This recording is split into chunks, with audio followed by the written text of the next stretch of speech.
En Santiago, sendo algergado, en una pousada chegaron Romeus. Así canta Airas Nunes en un poema del Cancioneiro da Vaticana. Por ser de tal manera universal, el tipo de peregrino jacobeo alcanza la sublimidad mística y desciende en otro rumbo a lo anecdótico y pintoresco. Lo mismo que sin el caballero andante, el monje, el clero o el trovador, no podría comprenderse el medioevo y Europa sin el peregrino de las conchas y el bordón que cruza sierras y ríos, plazas populosas y desiertos, con el anhelo de rendir su fe en el umbral santificado del apóstol.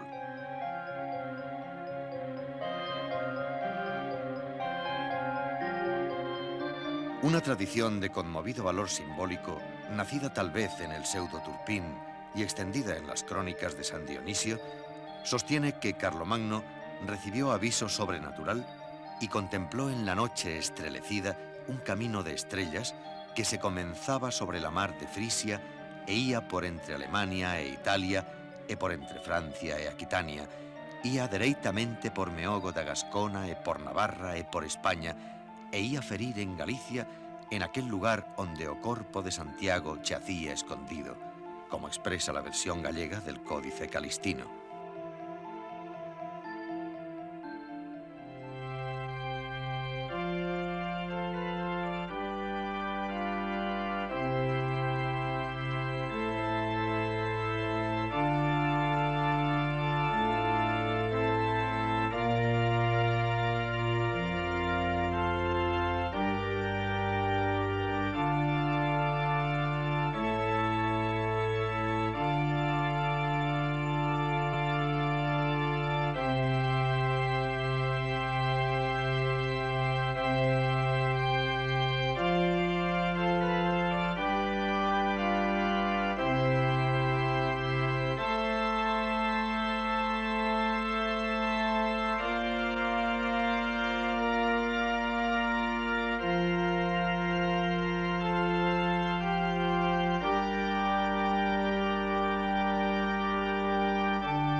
Los siglos IV, V y VI fueron siglos de grandes fundaciones monásticas. En plena época de los reyes visigodos se fueron poblando de cenobios y monasterios el Bierzo, Galicia, los contornos de la ría de Pontevedra y el país de Braga. Este periodo, precursor de la Edad Media, tiene para Galicia y el Portugal del Norte una profunda significación. Si ahondamos un poco en la fe religiosa del campesino gallego, se descubren vivencias y perspectivas semejantes a las de los grandes fundadores del monacato. Lo que no consiguió la lex romana de los pretores y el imperio fue logrado por aquellos monjes que conservaban la poesía latina en himnos de ascendente belleza.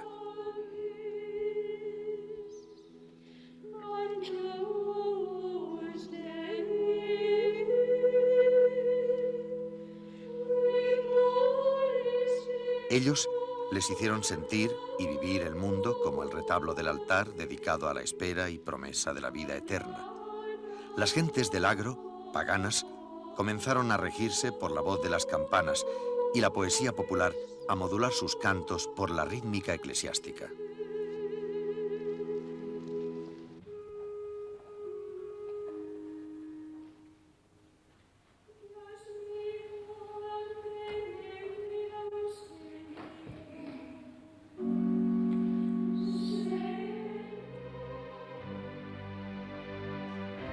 En Galicia, el culto y recuerdo de los muertos es tal vez el más arraigado en el alma popular. No hay achal o hacho, es decir, cementerio aldeano en torno a la iglesia, no visitado desde antes del amanecer por enlutadas viudas rematando la novena de los difuntos.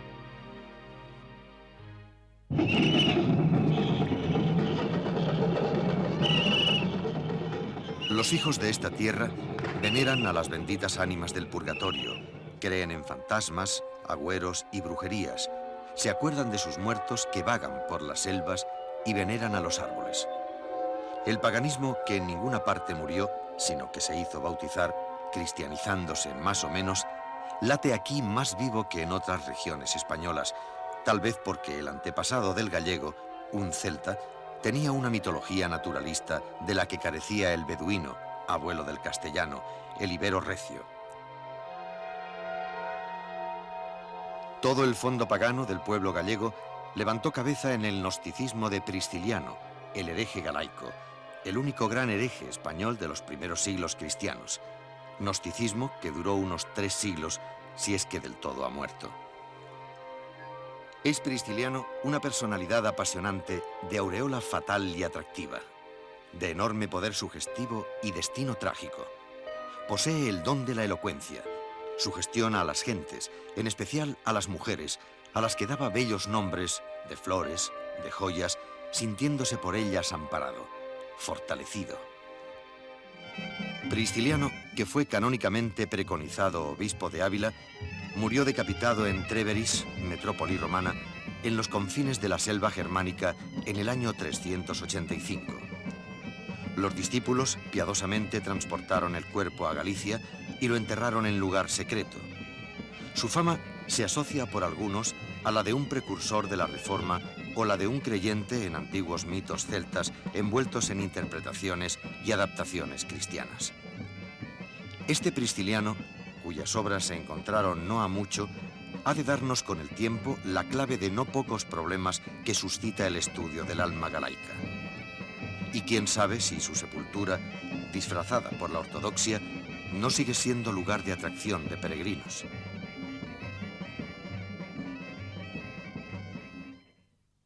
Acuérdate que eres polvo y al polvo volverás. Acuérdate de que eres polvo y al polvo volverás. Santiago de Compostela es la última en aparecer entre las metrópolis religiosas y culturales de Europa. Carece de edad antigua, ya que solo fue una pequeña población romanizada unida por vías secundarias a los grandes foros y de corta población en el periodo visigodo.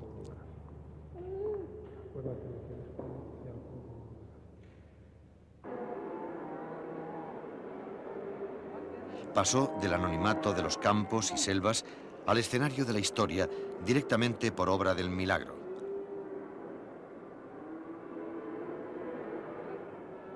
La invención del sepulcro apostólico ocurrió en el reinado de Alfonso II el Casto entre los años 812 y 814, es decir, poco después de la coronación de Carlomagno en San Pedro de Roma.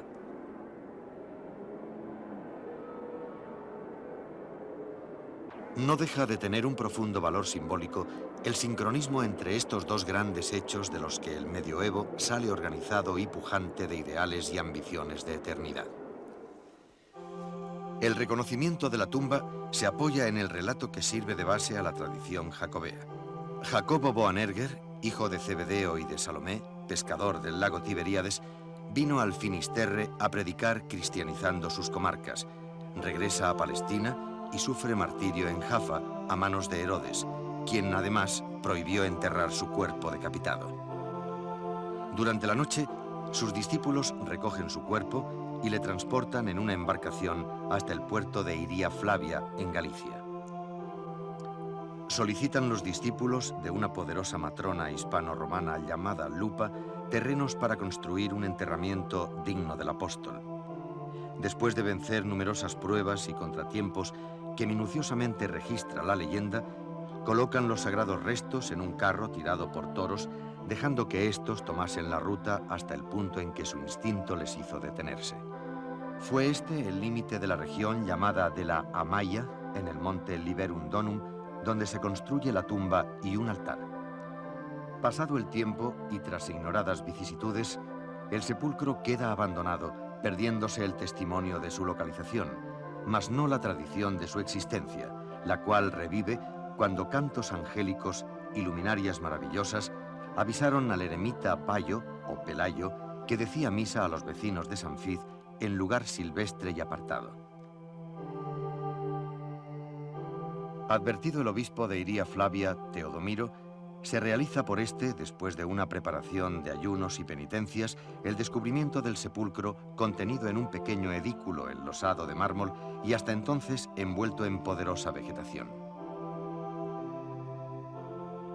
Hasta aquí la tradición y la arqueología.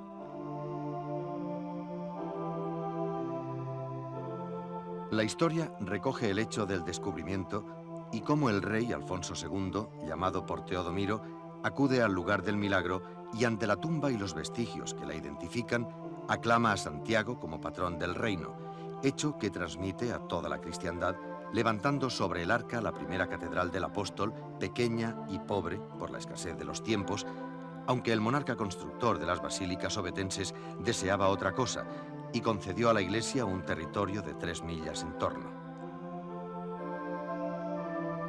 De este inicio surgió la grandeza de Compostela.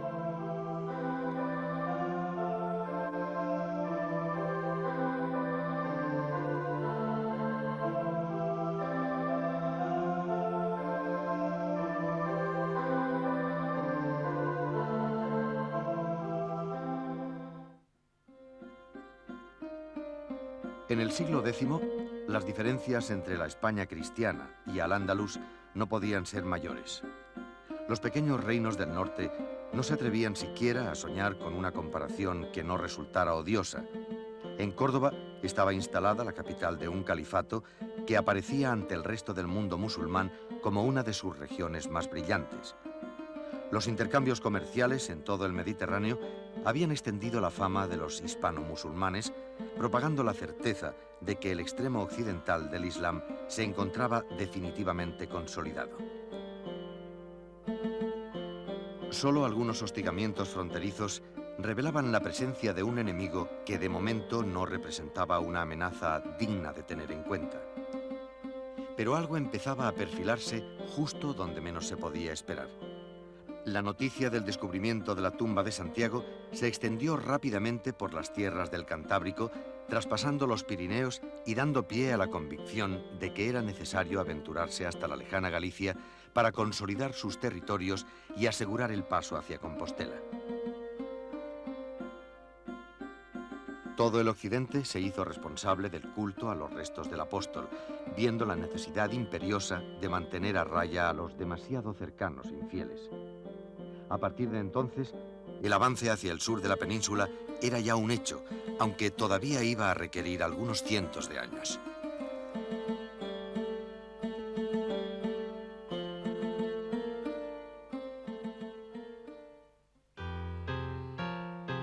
Desde que el obispo Teodomiro dio por bueno el hallazgo, los prodigios, los milagros y las apariciones del apóstol se multiplicaron, dando lugar a una extensísima colección de historias destinadas a dar valor a los guerreros que combatían contra los avances de Al-Ándalus. Así, se cuenta la presencia del apóstol en las batallas de Clavijo, Simancas, en ayuda de las tropas cristianas. Ramiro II concedió a la Iglesia de Santiago, como agradecimiento por el triunfo en Simancas, el llamado Voto de Santiago, tributo anual que se recaudaba entre los habitantes de Galicia, León y parte de Castilla en beneficio de los canónigos de Santiago, lo que aseguró la riqueza material del santuario.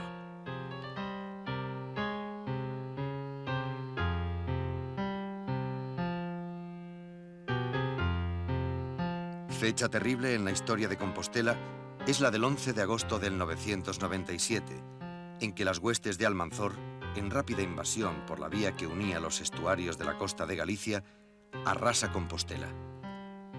El obispo San Pedro de Mezonzo comenzó la reedificación de Compostela con brío continuado por Crescencio, que la rodeó de fuertes muros.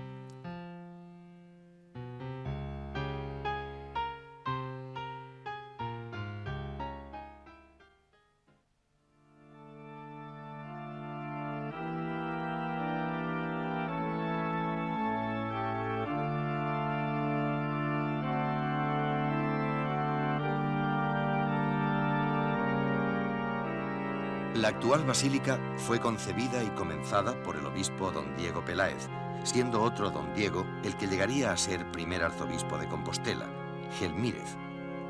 Clérigo de correcta vida, No era Gelmírez un asceta ni un monje al estilo de San Pedro de Mezonzo y de otros que ilustran las gestas santas y guerreras. Como buen político, no demasiado escrupuloso en la consecución de sus fines, su designio esencial tendía a la mayor gloria y poder de la sede de Santiago.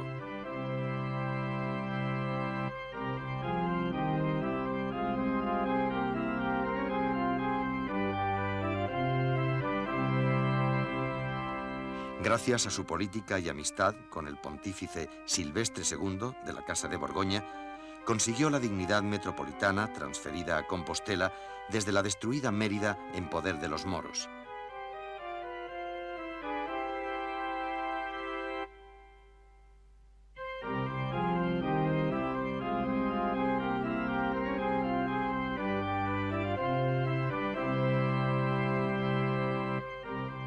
Roma, que llegó a temer un cisma occidental, prestigiado por el sepulcro de Santiago, extingue sus temores ante el triunfo de Gelmírez, obteniendo el precioso palio metropolitano, lo que significaba la sumisión a Roma. Una porción de ciudadanos de Santiago acusó al primer arzobispo y nunca se reconcilió con él.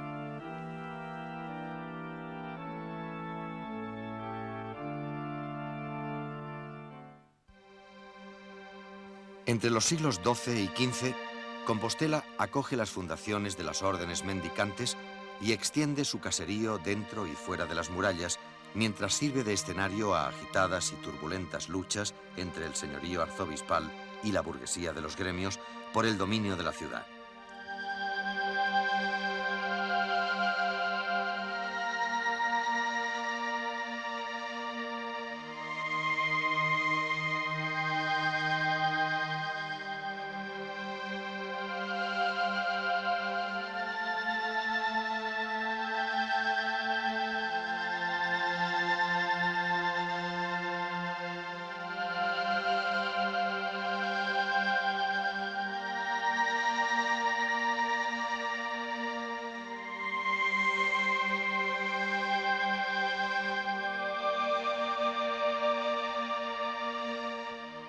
De esta época restan en Santiago no grandes edificios acabados, debido a las remodelaciones de los siglos posteriores, pero sí abundantes muestras en capillas anexas a la catedral, sepulcros, restos de claustros y sobre todo el ábside de Santo Domingo de Bonaval, cuyas ventanas largas y rasgadas son de lo más bello de Galicia.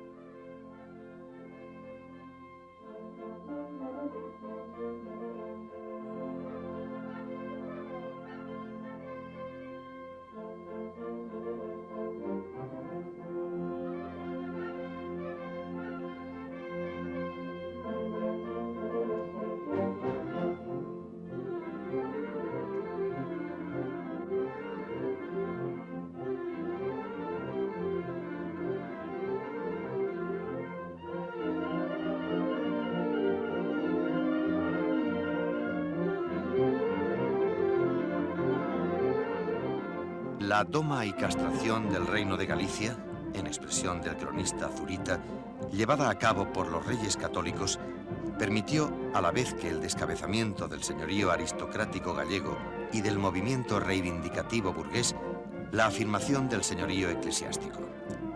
Para Santiago, ello representó el fin del espectáculo de unos arzobispos que debían conquistar su silla arzobispal por la fuerza de las armas.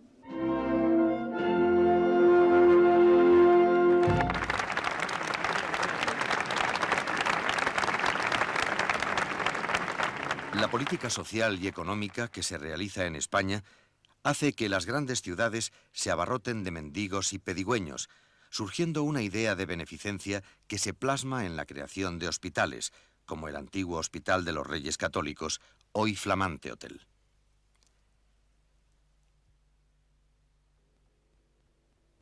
En los siglos XVII y XVIII se suceden los grandes arzobispos constructores. La piedra gallega se levanta y organiza en grandes fachadas. Toda la ciudad parece un inmenso taller en que geniales arquitectos, escultores, forjadores, orfebres, pintores alzan y decoran grandiosas masas arquitectónicas.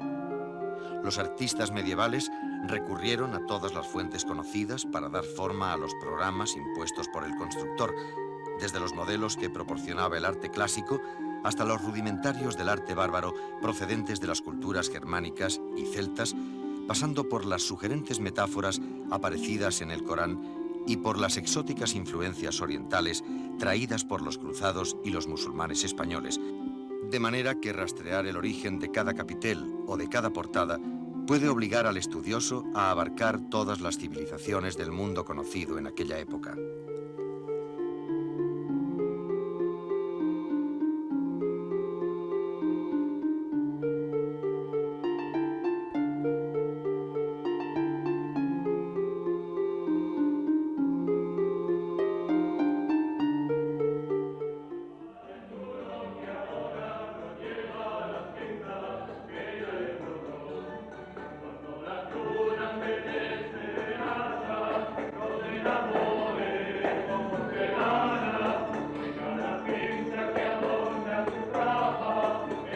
Santiago de Compostela, además de centro espiritual, es la ciudad universitaria de Galicia.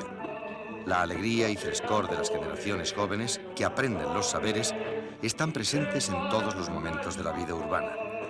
Lo universitario está enraizado en el pasado compostelano no solo como estudiantina de la Casa de la Troya, sino como una conducta despierta a todos los problemas. Ven conmigo. ¿Tú sabes dónde estamos? En Santiago, seguimos, ¿no? Sí. Pues estamos en el pórtico de la gloria de la Catedral de Santiago, ¿sí o no? Sí, supongo. Entonces lo que vas a hacer tú es métete un dedo en la nariz. Uno, dedo, nariz. Y ahora este otro dedo lo vas a meter en esta otra nariz. Y venimos aquí porque el caballo negro del apóstol Santiago, con el cuento del jubileo, se está volviendo blanco. Entonces, para que el caballo blanco se vuelva negro y el negro se vuelva blanco, tienes que implorar y decirle una letanía al caballo. ¿De qué color es el caballo? Al revés. Negro. Blanco. ¡Blanco, burro! ¿Pero cómo se vuelve el caballo? Ha perdido. Negro. Negro. Entonces tenemos dos cosas. Una, rezarle al caballo blanco para que no se vuelva negro, y rezarle también a San Equino, porque San Equino es un salto muy importante, para que te apruebe en junio todas las asignaturas. Y tus papás contentísimos y San Equino también contigo porque le pones velitas. Entonces ahora rezan una letanía maravillosa, mientras nosotros aquí esperamos, y a ver si lo haces bien. A ver. Vamos a rezar una letanía con alegría a San Aquino.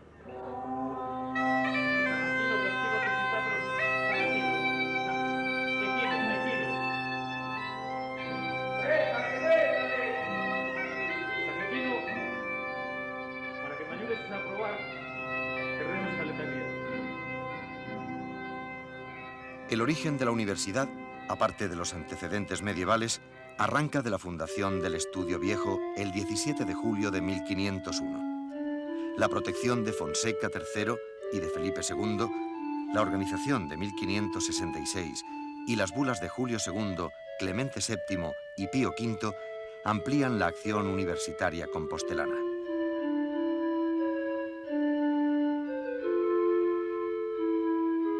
El edificio central de la universidad se construyó entre 1769 y 1805 en el lugar que ocupara la Compañía de Jesús, según los planos del arquitecto Melchor de Prado, modificados por Ventura Rodríguez y Pérez Machado.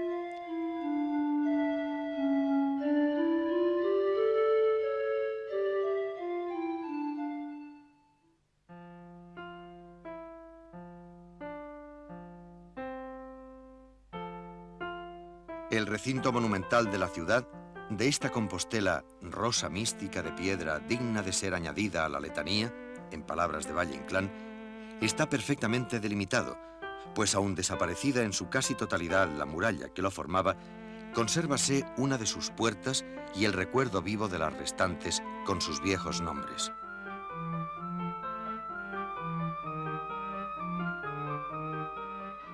El arco, o puerta de Mazarelos, es la única que queda en pie de las descritas por el Códice Calixtino.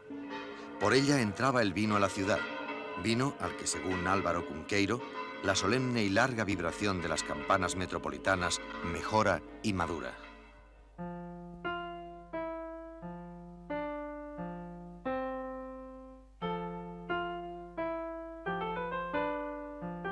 Tres notas generales se imponen a la primera consideración de la ciudad.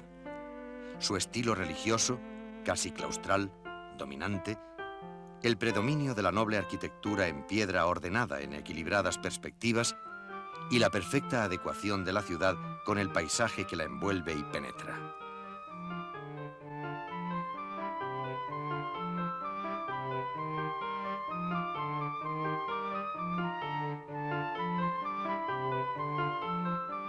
La parte medieval muestra cómo sus calles corren y se cortan paralelas siguiendo el ritmo impuesto por la presencia del gran templo catedralicio, o se curvan en orlas siguiendo las formas de los castros originarios, mientras al exterior lanzan sistemas de calles y barrios suavemente trocados en caminos campesinos y aldeas sin intermedio de suburbios o arrabales.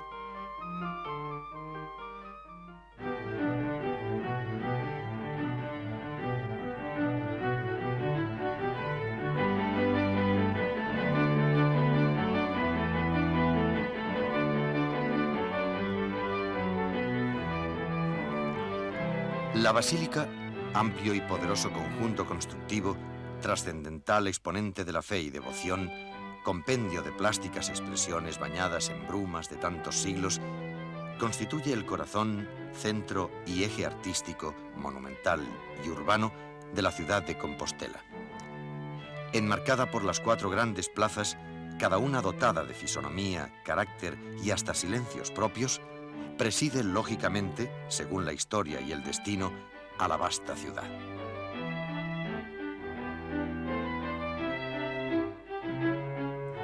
Todo el capítulo esencial de la historia urbanística de Compostela pudiera escribirse recordando la formación de estos espacios. Las plazas son, en definitiva, obra del barroco.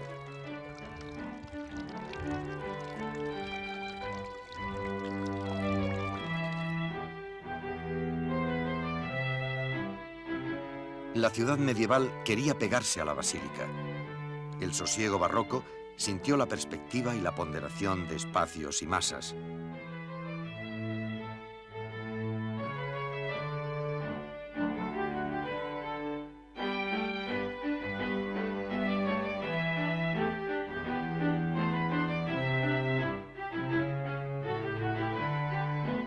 Monasterios y casas se alejaron al tiempo que las nuevas fachadas y torres desplegaban faustos y grandezas que deben contemplarse desde cierta distancia. Y toda Compostela se acompasó al nuevo y amplio ritmo impuesto por las cuatro plazas con sus nombres simbólicos de las artes genuinas de Santiago.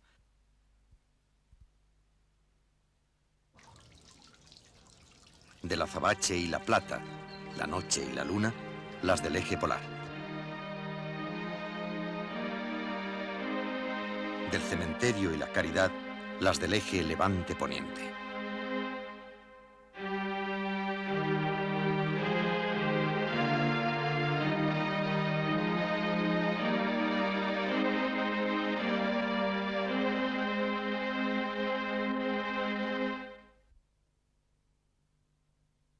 Detrás de la fachada del Obradoiro, que eleva sus cuerpos y sus torres como saetas para entretejer en el ámbito espacial la más inspirada de las composiciones barrocas, se abre al entrar por ella en la catedral el Pórtico de la Gloria, la maravilla icónica de España que mereció ser vaciado para figurar en el Museo de Kensington de Londres.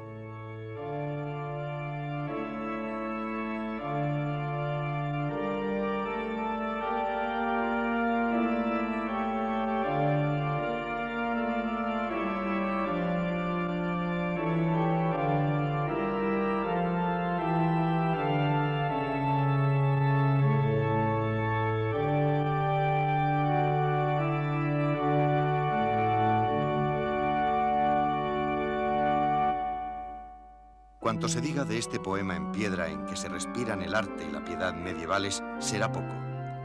Al pie del pórtico, de hinojos y mirando al altar donde está el sepulcro del apóstol, el maestro Mateo, el autor de semejante maravilla arquitectónica entre los años 1175 y 1188, ora en piedra. El pueblo le llama el Santo dos Croques, el santo de los cosques o pescozones, y dícese que algunas madres van a dar a sus hijos de cabeza contra aquella cabeza de piedra para que se les despierte la inteligencia.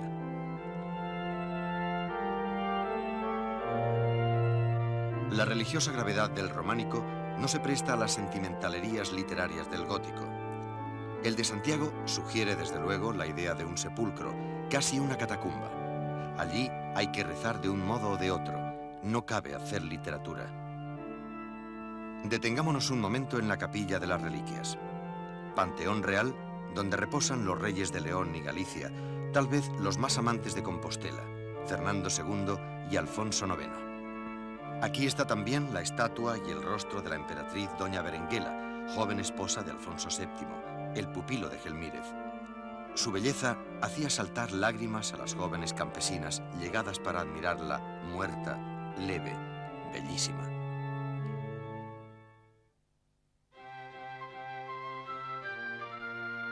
Fuera del antiguo recinto de murallas, al suroeste, la colina de Santa Susana, que el paseo de la Herradura circunda en lentitudes gratas para el disfrute de los horizontes, es un castro, el antiguo altarium pulorum de los documentos. La Herradura es el parque en perfecta armonía entre la visión de la ciudad y los horizontes campesinos. Se nota el espectador en el centro de una esfera en la que, como en los cuadros primitivos, puede llover sobre la amaya y encenderse el relámpago en el rumbo de Noya, mientras el sol dora y exalta el prodigioso argumento de la ciudad tallada en piedra. Y las rúas, la del Villar y la Nueva, con sus pródigos soportales, generosa cesión de la propiedad de las casonas y palacios en beneficio de una abstracción que es la urbe. Protección del caminante y aprovechamiento escenográfico.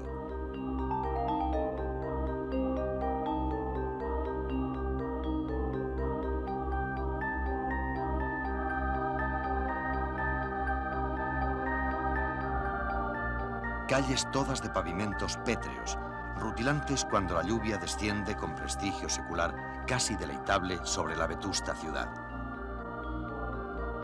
Palacios, residencias hidalgas, casonas, todo asoma a la rúa con amplio sentido protector en una poderosa y acorde ordenación plena de visualidad y de ritmo.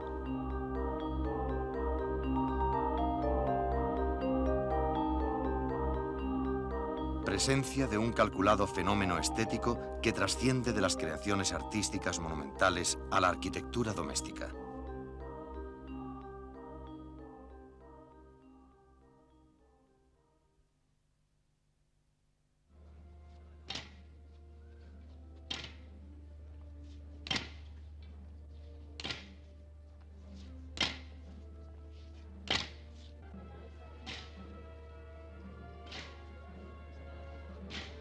Estas rúas compostelanas, por donde pasean estudiantes y canónigos, nos hablan de una ciudad hecha para el estudio y el rezo, pero donde hallan también campo las lides del amor. Amores furtivos, tragedias ocultas, dramas de misterio entre amantes de negro bajo la negrura lluviosa de la ciudad, en citas que alguien creería sacrílegas en las oscuras naves románicas de la catedral. Porque, más que en las alegres ciudades abiertas al sol, más que en las campiñas libres, se piensa en el amor siquiera como un recurso y un consuelo, en estas viejas ciudades sombrías, levíticas y académicas, sobre las que gravita la pesadumbre de los siglos. En el largo invierno de largas noches, bajo la llovizna terca, al son pastoso de las campanas, ¿qué se va a hacer?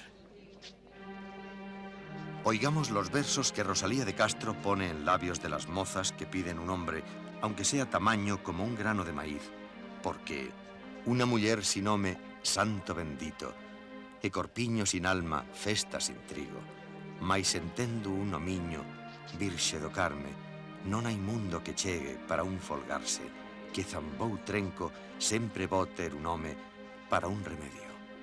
Humano, demasiado humano.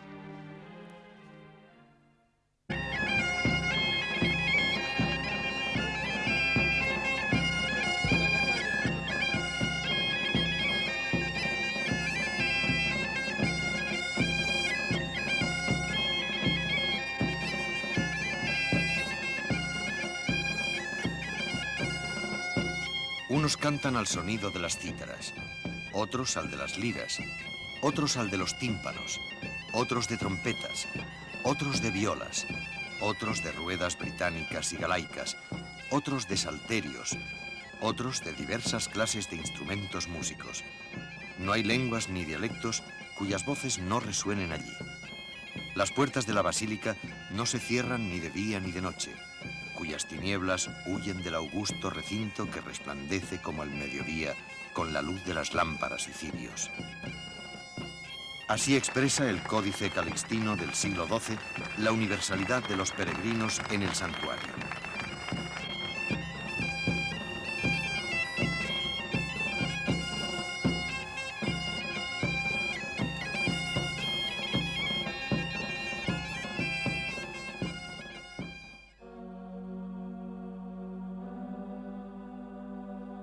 Los caminos jacobeos nacían en los contornos siempre indecisos del orbe cristiano. Ermitaños, prelados, simples paisanos, reinas y grandes damas con espléndidos cortejos o solas, grupos de burgueses, de comerciantes, de monjes, congregaciones y pueblos enteros emprendían el camino guardado por leyes humanas difícilmente aplicables, entregados a la protección de angélicas alas. Era la devoción a Santiago, el apóstol amigo del Señor.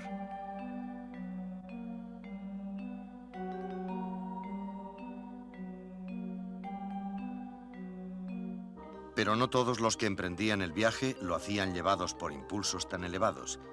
Con cierta frecuencia, la peregrinación era una pena impuesta por algún crimen cometido o incluso una manera de ganar dinero, ya que hubo casos en que el reo prefería enviar a Compostela a un pobre con gastos pagados y con el compromiso de dedicar a la salvación de su cliente una parte de la penitencia.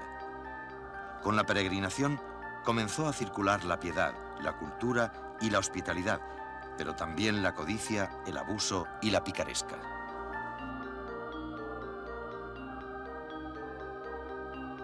Caminos intimistas a través de las honduras del espíritu. Caminos tendidos sobre la dura tierra. Cada poniente encendido o ceniciento hace sentir la esperanza de pronto, tocar los sagrados dinteles y entrar en la Santa Catedral, y allí, despojándose de las rotas vestiduras, colgarlas en la cruz dos farrapos, de los harapos, para evitar la blanca túnica del perdón. Cuando el viaje ha llegado a su fin, la absolución es ya un hecho. En circunstancias normales, la tercera parte de los pecados cometidos quedan automáticamente perdonados. Si el peregrino acude a Compostela en un año cuya festividad de Santiago coincida con un domingo, Año Santo, la indulgencia es plenaria, siempre que exista la debida contrición.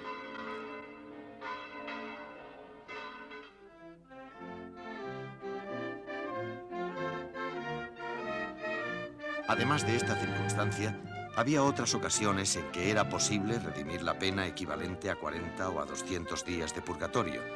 En definitiva, se trataba de una compleja casuística relacionada con el rito de la purificación en que culminaba el interminable viaje.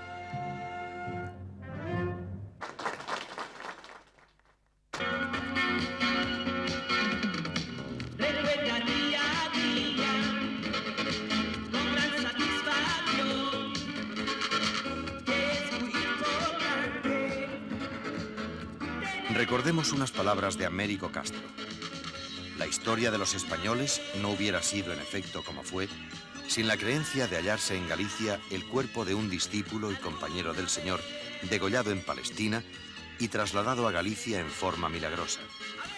Regresaba así a la tierra cristianizada por él, según una tradición que no tendría sentido discutir y que existía desde antes de la llegada de los árabes.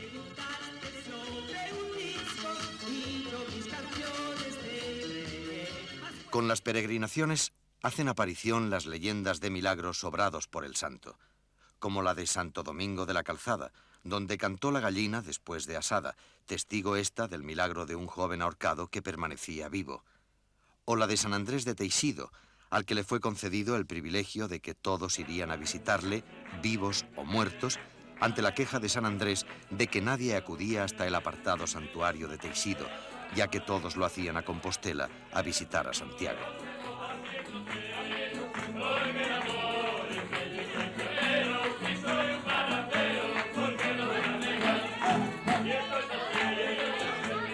Emocionante es la leyenda de los amantes Álvaro Canogio y Rosuida. Álvaro, peregrinando solo, fue muerto no lejos de las puertas de Santiago. Cuando Rosuida, su prometida, se puso también en camino, un vuelo de palomas, abatiéndose al lado de un hermoso río, designó a la enamorada el lugar del último suspiro de Canogio, y de Canogio viene Conjo o Concho, nombre del monasterio de religiosas alzado por Rosuida. En su claustro profesó la primera. Gelmírez y otros prelados lo protegieron, fomentando sus huertos y poblando el río de peces. Pasó por la Orden de la Merced y llega a nuestros días convertido en sanatorio psiquiátrico.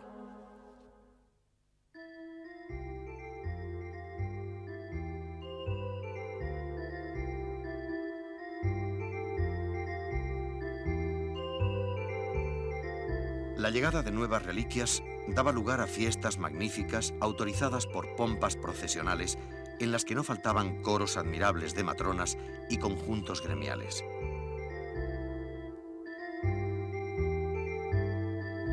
San Juan de Letrán, Cluny, la Sorbona, los grandes obispados y abadías, las cortes germánicas, la de Francia, las de Italia, Provenza, vivían en contacto con Santiago.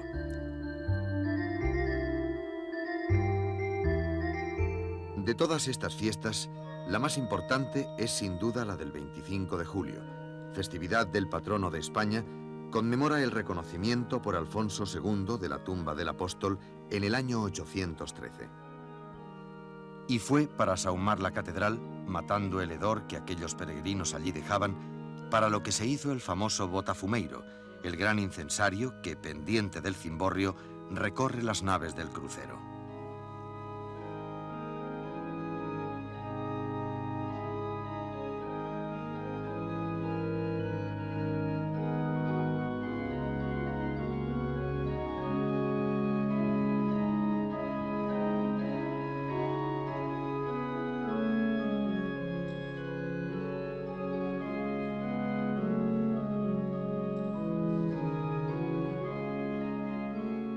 La representación que Su Majestad el Rey, honrándonos a todos los gallegos, ha tenido a bien conferirnos, nos permite acercarnos a ti, Apóstol Santo, para solicitar tu protección y amparo en la realización de los sueños y aspiraciones que animan a todos los pueblos de España.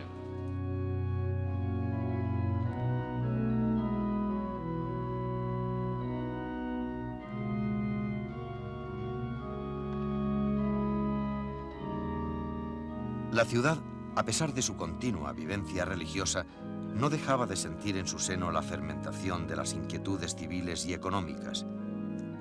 Las fieras contiendas apenas turbaban la sucesión de los actos religiosos. Era adinerada, orgullosa, inquieta la burguesía compostelana, arisca la pequeña nobleza, tendiendo la grande al poder desdeñoso. Solo era ciegamente acatado el apóstol, y más bien pocas veces el prelado.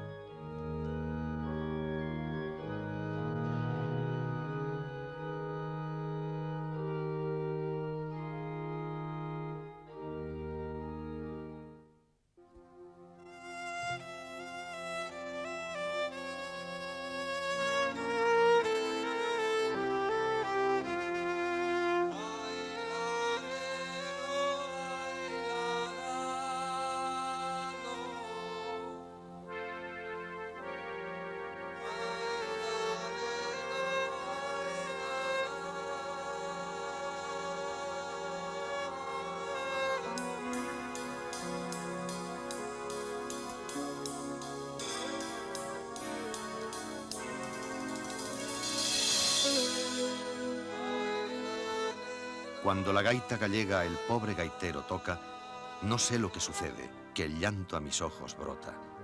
Verme figuro a Galicia, bella, pensativa y sola, como amada sin su amado, como reina sin corona. A mi alma revela tantas desdichas, penas tan hondas, que no sé deciros si canta o si llora.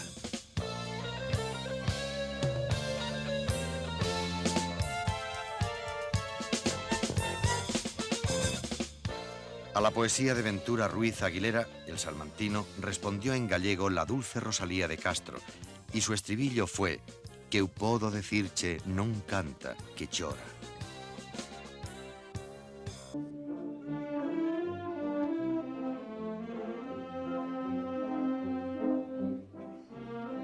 En esta poesía es donde se encuentran unos versos muy sentidos, sí, pero deplorables por su injusticia.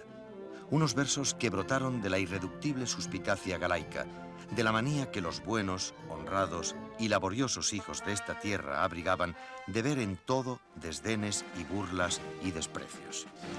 Una susceptibilidad femenina, casi morbosa, les hacía fantasear no sé qué intenciones en el modo seco y algo rudo del castellano, que no nació para prodigar mimos y caricias.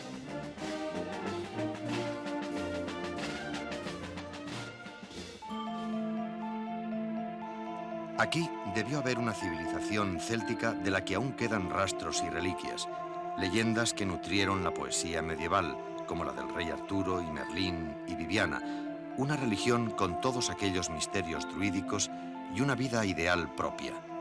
Y el hábito de cultura fue tal que la última región de España, donde se siguió escribiendo el latín con alguna corrección, cuando en el resto lo hacían bárbaramente y rompiendo el naciente romance por entre la mal ajustada trama de sus oraciones, fue en Galicia. Y en Galicia brotó, antes que en ninguna otra parte de España, una poesía trovadoresca, refinada y culta, siendo el supuesto sepulcro del apóstol un foco de cultura y un centro en el que convergen noticias y relatos de los más extraños y peregrinos. Todo lo cual deja sedimento, sedimento de cultura hasta cuando la ilustración falta. Debo confesar, dice Unamuno, que en Galicia he podido observar más que ilustración, cultura, un aire social de tolerancia y de amplitud de criterio, como la afición al bien decir y a un cierto exceso oratorio y la repugnancia a lo violento y bravío. Hay inteligencia, hay ingenio e ingenio sutil.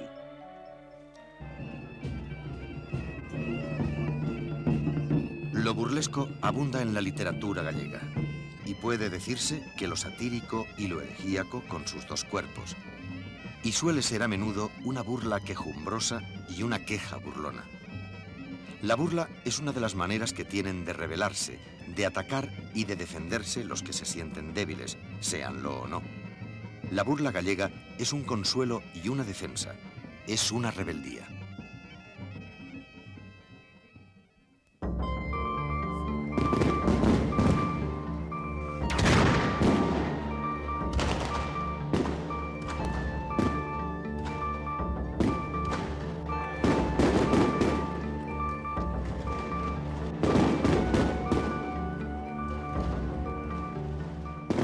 Mucho se tiene discutido y escrito respecto al nombre de Compostela. El cronicón iriense, siglo XII, buscaba el origen de Compostela en Compositum Tellus, que derivó rápidamente en lo popular a Campus Stele. Amor Ruibal opina que la palabra Compostela proviene del verbo latino componere, en su significado de enterrar. La gran necrópolis descubierta y la coincidencia de nombres idénticos aplicados a lugares ocupados por antiguas necrópolis parecen justificar el supuesto de Amor Ruibal en su acepción sepulcral.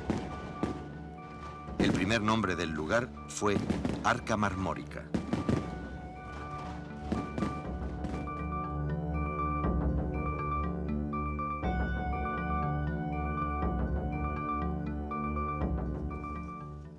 El Camino de Santiago vio desfilar a los primeros turistas que pronto descubrieron que en Galicia la variedad es una constante y la hospitalidad casi una religión.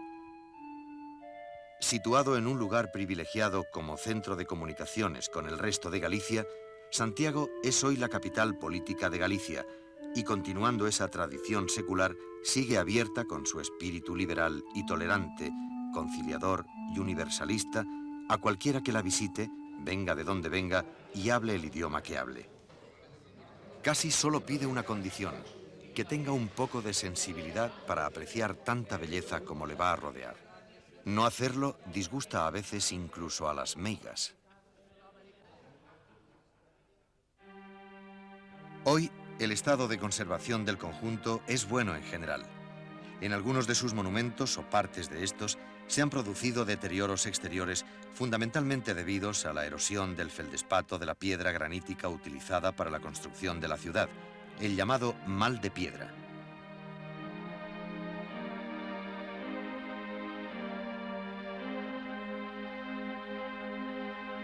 La UNESCO ha tenido en cuenta que Santiago de Compostela, en tanto que conjunto construido, responde al menos a 3 de los criterios adoptados por el Comité para los bienes que merecen ser inscritos en la lista del Patrimonio Cultural de la Humanidad.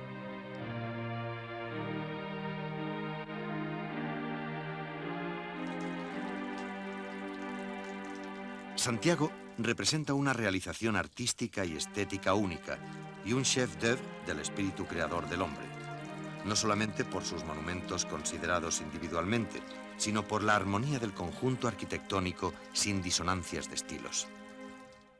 Por otro lado, Compostela ha ejercido una influencia considerable en Galicia, región culturalmente determinada por el antiguo reino y bajo el desarrollo posterior de la arquitectura y la escultura durante todos los periodos de su historia después del siglo IX. Románico y barroco gallegos son asimismo ejemplo de prodigiosas recreaciones de los talleres de Compostela.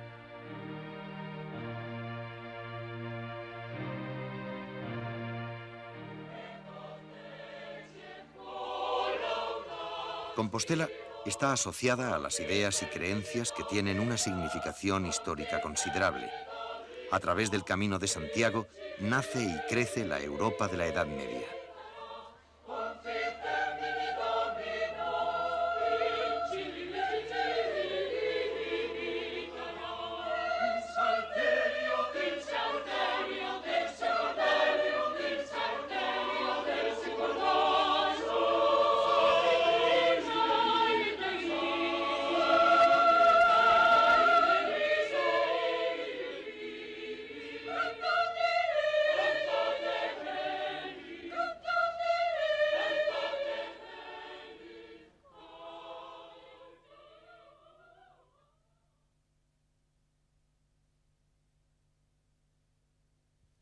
La imagen de una ciudad adormecida en la monotonía de la lluvia y las campanas es romántica y no corresponde a la actualidad, sobre todo por esas renovadas ondas de vida llevadas por el ambiente universitario que impregna toda la ciudad.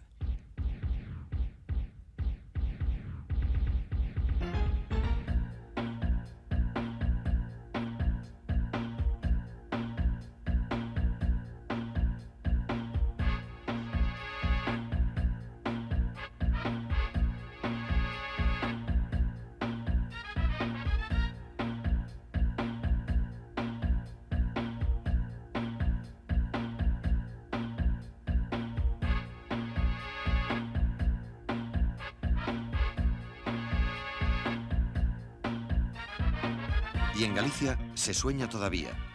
Felices los pueblos soñadores, felices los pueblos que guardan en el rescoldo de su alma alguna fe, aunque sin dogma alguno. Felices los pueblos que no temen a las ideas y saben jugar con ellas y tomarlas y dejarlas según les convenga. Cierto pozo de escepticismo es una garantía de vida. Los más intolerantes no son los más convencidos de lo propio, sino los más incapaces de salirse de sí y ponerse en el caso de los demás.